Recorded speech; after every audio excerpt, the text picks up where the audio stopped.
Actually ಮನೆಯಲ್ಲಿ ಒಂದು business ಏನು ಅಂತಂದರೆ ಫಾರಿನರ್ಸಿಗೆ ಈ ಥರ ಸ್ಯಾರಿ ಉಡಿಸ್ತಾರೆ.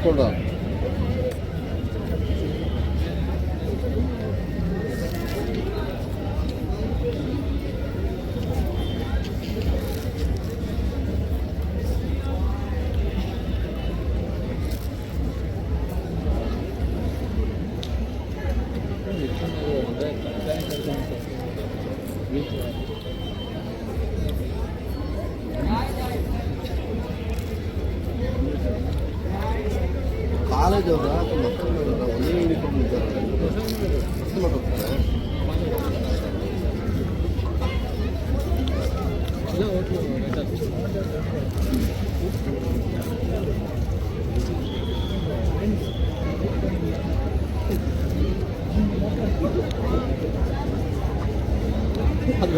ಐಸ್ ಕ್ರೀಮ್ ಬೇರೆ ಕೈಲಿ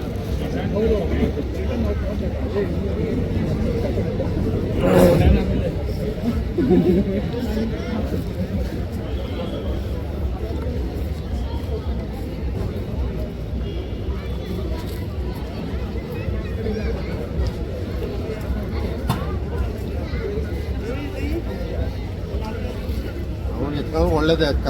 ಸೊ ಇದು ಮನಾಲಿ ಮಾರ್ಕೆಟ್ದು ಹೊಸ ಮಾರ್ಕೆಟ್ ಆಗಿರೋದು. ನಾವು ಫಸ್ಟ್ ವಿಸಿಟ್ ಮಾಡಿರೋದು ಆಚೆ ಓಲ್ಡ್ ಮಾರ್ಕೆಟು ಸ್ಟಾರ್ಟ್ ಮಾಡಿರೋದು. ಈಗ ಇಲ್ಲೇನು ನೋಡ್ತಿದ್ರೆ ಹೊಸ ಮಾರ್ಕೆಟ್ ಆಗಿದೆ.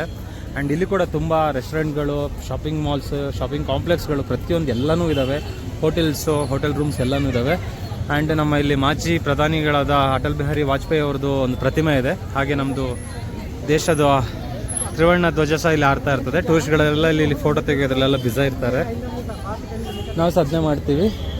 ಆ್ಯಂಡ್ ಇನ್ನೊಂದು ವಿಷಯ ಏನಂತ ಹೇಳಿದ್ರೆ, ಆಗಲೇ ಇಲ್ಲಿ ಹೇಳ್ದಂಗೆ ಕ್ರೌಡೆಡ್ ಪ್ಲೇಸ್, ತುಂಬ ಕ್ರೌಡ್ ಇರ್ತಾರೆ ಡೇ ಹೊತ್ತಲ್ಲಿ ಕೂಡ. ಇವತ್ತು ಕಮ್ಮಿಯಾ? ಸೊ ಇವರೊಂದು 4ನೇ ಸತಿ ನಾವು ಮನಾಲಿಗೆ ಬರ್ತಿರೋದು ಅಲ್ವಾ? ಸುಮ್ಮನೆ ಮನೇಲಿ ಇರೋದು ಬಿಟ್ಬಿಟ್ಟು ಮನಾಲಿಗೆ ಬರ್ತಿರಲ್ಲಣ್ಣ ನೀವು. ಸೊ ಆಗಲೇ ಹೇಳ್ದೆ ಮಾಲ್ ಮಾರಕ್ಕೆ. ಸೊ ಇಲ್ಲಿ ನೋಡಿ, ಇಲ್ಲಿ ಸೊ ಆಗಲೇ ಹೇಳ್ದಂಗೆ ಫಾರಿನ್ ಗರ್ಲ್ಸ್ಗೆ ರೋಡಲ್ಲೇ ಸೀರೆಗಳನ್ನ ಉಡಿಸ್ತಾರೆ. ಇದೊಂದು ಬಿಸ್ನೆಸ್. ಸೊ ಅವ್ರಿಗೂ ಇದು ಖುಷಿ ಆಗುತ್ತೆ ಅನಿಸುತ್ತೆ. ಸೊ ಹಿಂಗೆ ಸೀರೆ ಉಡಿಸ್ಕೊಂಡು ಅವರು ಮನೇಲಿನ ಸುತ್ತಲಿಕ್ಕೆ ಸ್ಟಾರ್ಟ್ ಮಾಡ್ತಾರೆ. ಫೋಟೋ ಶೂಟ್ಸ್ ಎಲ್ಲ ಮಾಡಿಸ್ತಾರೆ ಸರ್ ನೋಡಿ. ಸೊ ಈ ಥರ ಸೀರೆಗಳನ್ನ ಉಡಿಸ್ತಾ ಇರ್ತಾರೆ.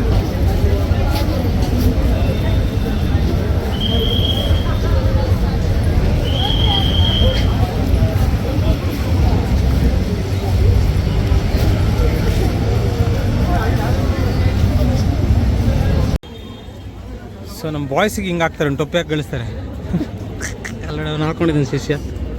ಸೊ ಇವರೆಲ್ಲ foreigners. So they are wearing Indian saris. ನನಗೆ ಬೇಡ ಅಣ್ಣ, ನನಗೆ ಬೇಡ. ನಾನು ಅಲ್ಲಿ ಫೋನ್ಪೇ ಮಾಡ್ತೀನಿ, ನೀವು ಹೋಗ್ಬೋದು.